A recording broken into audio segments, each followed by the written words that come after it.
भीतीनं अम्मा तुझी मुळी ही गडगडणाऱ्या नभा, आसमानाच्या सुलतानीला जबाब देती जिभा. महाराष्ट्र म्हणलं की हे वाक्य आठवतच. कधीतरी कल्पना करा, एखाद्या आईच्या कुशीमध्ये झोपलेलं मूल जसं सुरक्षित असतं तसं हे राज्य निसर्गाच्या कुशीत सुरक्षित आहे. एका बाजूला उभा आहे आपला बलाढ्य सह्याद्री, जणू एखाद्या पित्याप्रमाणे आपल्या लेकरांच्या रक्षणासाठी उभा आहे. आणि त्याच्याच कुशीत वसलेलं आहे आपलं कोकण, समुद्रासोबत खेळणारं सौंदर्य सुटलेलं नसलेलं एक गोजरवानं बाळ. दुसऱ्या बाजूला आहे विदर्भ. माझ्या विदर्भातली काळी आई म्हणतात तिचं इथं पांढरं सोनं पिकवते, हीच या मातीची श्रीमंती आहे. आणि मराठवाडा थोडा कोरडा पण मनाने मोठा, संकटावर मात करणारा आणि सडेतोड जगणारा. त्याची माळ राहणे म्हणजे कठीण परिस्थिती उभं राहण्याची शिकवण देतात. आणि मग महाराष्ट्राची खरी शोभा वाढवण्यासाठी येतात आपल्या गोदावरी, कृष्णा, भीमा या नद्या केवळ पाणीच देत नाहीत, त्या गावं जोडतात, माणसं एकत्र ठेवतात आणि त्यांना मोठंही करतात. ही गोष्ट फक्त निसर्गाचीच नाहीये, ही गोष्ट आहे त्या मातीची, मातीत राबणाऱ्या माणसांची, त्यांच्या मेहनतीची, त्यांच्या स्वाभिमानाची. ही गोष्ट आहे आपल्या महाराष्ट्राची. मित्रांनो, मी शंभूराज खामकर तुमचं सहर्ष स्वागत करतो आजच्या स्पेशल व्हिडिओमध्ये. आज आहे महाराष्ट्र दिन. महाराष्ट्रात राहणाऱ्या प्रत्येकाचा एक अभिमानाचा दिवस. महाराष्ट्राला स्थापन होऊन आज 65 वर्ष झाली. आणि तुम्हाला माहिती आहे का, महाराष्ट्राला भारताचं इंजन असंही बोललं जातं. अनेक क्षेत्रात महाराष्ट्र पहिल्या नंबरवर आहे. आणि आपल्या आजच्या व्हिडिओमध्ये मी बऱ्याच गोष्टी आपल्या महाराष्ट्राबद्दल सांगणार. इथे काय होतंय, कशा पद्धतीने होतंय, कुठे डेव्हलपमेंट आहे, कुठे स्कोप आहे, आणि आपण ह्या 65 वर्षामध्ये काय काय केलंय, का महाराष्ट्र इतर राज्यांपेक्षा पुढे आहे, हे सगळं आपण याच्यामध्ये सांगणार आहे. तत्पूर्वी चॅनलला सबस्क्राईब करण्याचं क्विकली सबस्क्राईब करा आणि बेल आयकॉनला प्रेस करायला विसरू नका.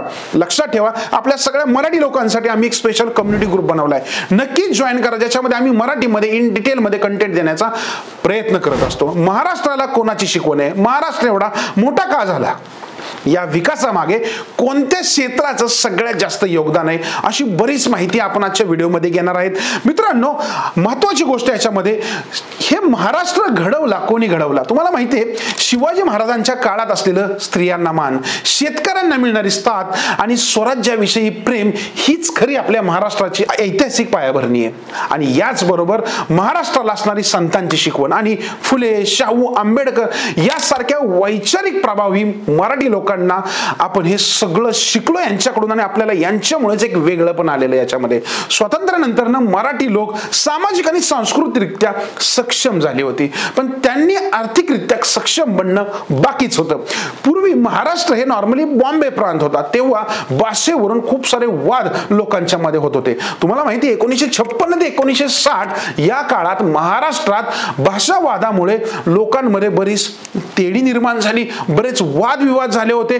परंतु ती होती अस्मितेची, भाषेची आणि हक्काची. याच्यामध्ये लक्षात ठेवा, हजारो मराठी माणसं रस्त्यावर उतरली आणि यामध्ये एक संयुक्त महाराष्ट्र चळवळ पुढाकार घेत होती. कोणी शेतकरी होता, कोणी शिक्षक होता, कोणी विद्यार्थी होता, कोण व्यापारी होता, पण या सगळ्यांचं स्वप्न एकच होतं, मराठी माणसासाठी एक स्वतंत्र राज्य तयार करणे. मग याच्यासाठी पुणे, मुंबई, सातारा, नागपूर, कोल्हापूर आणि इतर सर्व शहरांनी एकमेकाला साथ दिली आणि मुंबईमध्ये आंदोलन तापवलं गेलं. ह्या आंदोलनामुळे खूप मोठा वादंग निर्माण झाला, पोलिसांनी गोळीबार केला. तुम्हाला माहिती आहे का, हे महाराष्ट्र निर्मितीसाठी 107 मराठी लोकांचा बळी पण गेलाय. त्यामुळेच आपण म्हणतो की जय जय महाराष्ट्र माझा, गरजा महाराष्ट्र माता. आणि हे गीत पण तेव्हा त्या लोकांनी गायलं होतं आंदोलनाच्या वेळी, जेव्हा त्यांनी गोळ्या झेलल्या होत्या. आणि शेवटी तो दिवस उजडला आणि आपलं महाराष्ट्र राज्य अस्तित्वात आलं. मराठी जनतेच्या एकतेचा विजय झाला आणि ह्या राज्याची आज मी तुम्हाला इन डिटेल माहिती देतोय. मित्रांनो, महाराष्ट्र राज्याचा हा प्रवास तर फक्त स्थापनेपर्यंतचा होता. महाराष्ट्रात पहिल्या क्रमांकाचं राज्य बनवणाऱ्या खऱ्या घडामोडी आता इथून सुरू होतील. महाराष्ट्राचे पहिले मुख्यमंत्री यशवंतराव चव्हाण यांनी महाराष्ट्राची खरी तर पायाभरणी केली. त्यांनी उद्योग, शेती यांचा एक समन्वय घडून आणला आणि सहकार क्षेत्राला गती दिली, ज्याच्यामुळे आज महाराष्ट्राला सहकाराचा गड म्हणूनही देशात आणि जगभरात नावलौकिक आहे. 1970 हे दशक औद्योगिक क्रांतीचं दशक ठरलं, कारण त्याच्या आधी आपल्याकडे असं काही नव्हतंच. सगळं शेतीवर डिपेंड होतं. 1970 नंतरच्या काळामध्ये राज्याच्या अर्थव्यवस्थेने कृषीवरून उद्योगाकडे वळण्याची वाट पकडली आणि सुरुवात झाली एका नवीन पहाटेला. महाराष्ट्र औद्योगिक विकास महामंडळ अर्थात MIDC कडून नॉर्मली आपण जर बघायला गेलं डेव्हलपमेंट सुरू झाली. मग पुणे, औरंगाबाद, नाशिक, कोल्हापूर, सोलापूर यासारख्या मोठमोठ्या शहरांमध्ये औद्योगिक वसाहती उभ्या राहायला सुरुवात झाली आणि याच्यामध्ये पुढाकार घेतला होता टाटा, किर्लोस्कर, बजाज, व्होल्टास आणि अनेक राष्ट्रीय कंपन्यांनी महाराष्ट्रामध्ये त्यावेळी गुंतवणूक करायला सुरुवात केली. मुंबईमध्ये सुद्धा टेक्सटाईल मार्केट तुम्हाला तर माहितीच आहे, टेक्सटाईलची खूप मोठी डेव्हलपमेंट मुंबईमुळे झाली. उद्योग झपाट्याने वाढू लागला. लालबाग असेल, परळ, माहीम या भागामध्ये मोठ्या मोठ्या गिरणी उभ्या राहिल्या आणि त्यासोबतच मुंबईमध्ये बँकिंग असेल, विमा क्षेत्र असेल, स्टॉक मार्केट पण त्यानंतर उदयास येऊ लागलं आणि याच्यातूनच आपला प्रगल्भ महाराष्ट्र घडत गेला. मित्रांनो, तुम्हाला माहिती आहे याच्यामध्ये अर्थात GSDP म्हणजेच ग्रॉस स्टेट डोमेस्टिक प्रोडक्ट तब्बल 45 लाख कोटींपेक्षा जास्त आहे की जो संपूर्ण भारतामध्ये सगळ्यात जास्त आहे. 2024-25 आर्थिक अहवालानुसार महाराष्ट्राची अर्थव्यवस्था महत्वाच्या 3 घटकावर अवलंबून आहे आणि ह्या 3 पैकी पहिल्या क्रमांकावरती आहे सर्व्हिस सेक्टर. यामध्ये येतं banking, finance, IT, real estate, tourism या क्षेत्रांचा नॉर्मली याच्यामध्ये समावेश केला जातो आणि या क्षेत्राचा एकूण हिस्सा 64% एवढा आहे. दुसऱ्या नंबरला येतं मॅन्युफॅक्चरिंग सेक्टर किंवा उद्योग क्षेत्र. महाराष्ट्रामधील MIDC आणि इतर उत्पादन करणाऱ्या कंपन्या या क्षेत्रामध्ये येत असतात. या क्षेत्राचा महाराष्ट्राच्या GSDP मध्ये 25% हिस्सा आहे. आणि मित्रांनो, तिसरं क्षेत्र आहे शेती क्षेत्र. हे एकूण GSDPच्या केवळ 11%च आहे. या क्षेत्रामध्ये कोकणात असणारा मेस्स व्यवसाय, विदर्भातला कापूस, पश्चिम महाराष्ट्रातला ऊस आणि द्राक्ष ही उत्पादनं महत्वाची भूमिका निभावतात. महाराष्ट्र हे भारतातील सर्वात मोठी आर्थिक राज्य आहे. ओके, आता याच्यामध्ये जर आपण बघायला गेलं की वेस्टर्न महाराष्ट्राचा याच्यामध्ये काय रोल आहे, तर सगळ्यात महत्वाची गोष्ट लक्षात ठेवा, भारताचा शुगर बेल्ट असं जर म्हणलं जातं तर या पश्चिम महाराष्ट्राला म्हणलं जातं.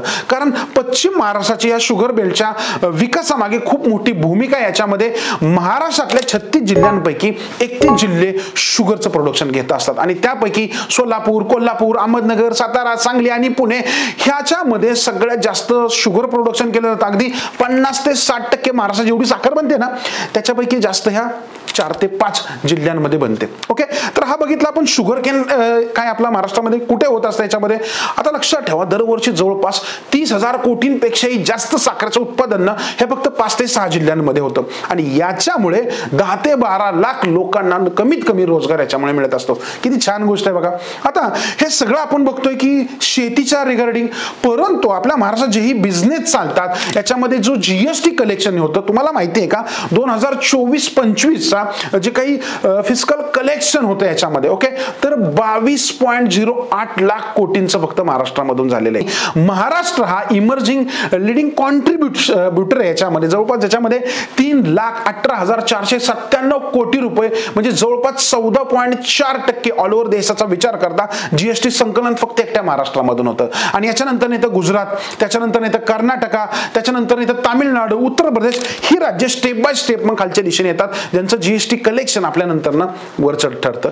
आता हे सगळं आपण पाहतो याच्यामध्ये शेअर मार्केटमध्ये तुम्ही आहात, इन्व्हेस्टमेंट करताय. अभिमानाची बाब तुम्हाला सांगू, महाराष्ट्रामध्ये जवळपास पाहायला गेलं जेवढे देशामधले डीमॅट अकाउंट आहेत त्यातले 3.56 कोटी डीमॅट अकाउंट फक्त महाराष्ट्रात आहेत. जवळपास 18 ते 20% हा भरतो. याच्यानंतर येतं उत्तर प्रदेश, त्यांच्याकडे जवळपास 2-2.5 कोटीच्या आसपास डीमॅट अकाउंट आहेत. गुजरात, राजस्थान, वेस्ट बंगाल ही त्याच्यानंतर स्टेप बाय स्टेप राज्य येतात. म्हणजे बघा, डीमॅट मध्ये, इन्व्हेस्टमेंट मध्ये पण आपलं राज्य नंबर 1लाच आहे. हे सगळं आपण करतोय, पण साहजिक मोठे मोठे बिझनेस असतात, ते जेव्हा बिझनेस केले जातात तेव्हा डेप्ट क्रिएट होत असतो. तुम्हाला माहिती आहे ना, मी एक डेटा काढला याच्यामध्ये, तेव्हा डेप्टचा विचार करत होतो, पण याच्यामध्ये आपला पहिला नंबर नाहीये. डेप्ट मध्ये म्हणजे कर्ज ज्या राज्यांवर जास्त आहे त्याच्यामध्ये नंबर 1 येतो तामिळनाडू, ज्याच्यामध्ये 8.3 लाख कोटींचं कर्ज आहे. नंतर येतो उत्तर प्रदेश आणि नंतर 3 नंबरला आपला महाराष्ट्र आहे. त्याच्या खाली बेंगॉल आणि इतर राज्य येत असतात. म्हणजे चांगली जी गोष्ट आहे की डेप्ट मध्ये आपण नंबर 1 नाही आहोत. मित्रांनो, याच्याबरोबरच आपण बघूया की महाराष्ट्रामध्ये एवढे उद्योगधंदे येत आहेत, एवढं सगळं डेव्हलपमेंट होत आहे, अर्थात FDI आम्ही एक अभ्यास केला याच्यामध्ये, तर 2024-25 चा एक डेटा आम्ही पाहिला आणि H1 जो काही आपला करोना आला होता त्याच्या आधीचा पण काही पास्ट परफॉर्मन्स पाहिला याच्यामध्ये. FDI आपण शॉर्ट मध्ये बोलत असतो. 1.13 लाख कोटी म्हणजे जवळपास भारताचा विचार केला ना 31% शेअर्स फक्त आपल्या महाराष्ट्राचा आहे FDI येण्यामध्ये. नंतर तो कर्नाटका, गुजरात असेल, याच्यानंतर इतर जी काही राज्य आहेत ही सगळी याच्यामध्ये येत असतात. मित्रांनो, हा डेटा आपण पाहिला त्याच्यानंतर काय समजलं की आपण या नंबरमध्ये पण नंबर 1 आहोत. लक्षात ठेवा, जेवढं पण टोटल FDIचं संकलन आहे त्याच्यामध्ये आपण नंबर 1च आहोत. आता हे पाहिलं महाराष्ट्रामधली इन्व्हेस्टमेंट, परंतु आम्ही साक्षरतेचाही अभ्यास केला.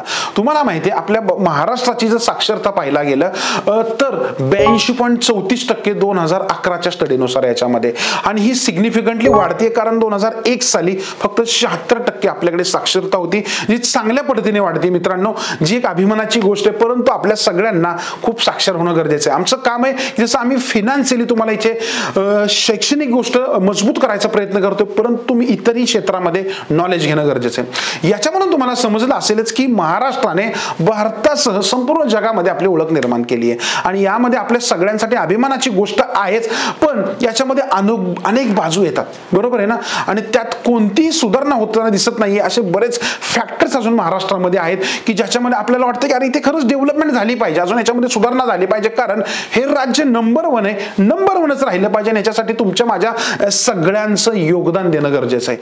मग तुम्हाला काय वाटतं अजून कुठल्या क्षेत्रामध्ये डेव्हलपमेंट होणं गरजेचं आहे आणि आपण स्वतः त्यासाठी काय केलं पाहिजे हे खाली कमेंट करून सांगा. आणि महत्त्वाची गोष्ट, आज महाराष्ट्र दिन आहे, आपल्या सगळ्यांसाठी अभिमानाचा दिवस आहे. व्हिडिओ आवडला ना, आवडलाच पाहिजे, कमीत कमी 1000 लाईक्स मिनिमम आज आल्या पाहिजेत आणि जास्तीत जास्त लोकांपर्यंत शेअर करा, ज्याच्यामध्ये आपल्या अभिमानाची, महाराष्ट्राच्या जडणघडणीची जास्तीत जास्त माहिती आम्ही शॉर्ट मध्ये देण्याचा प्रयत्न केलाय. धन्यवाद.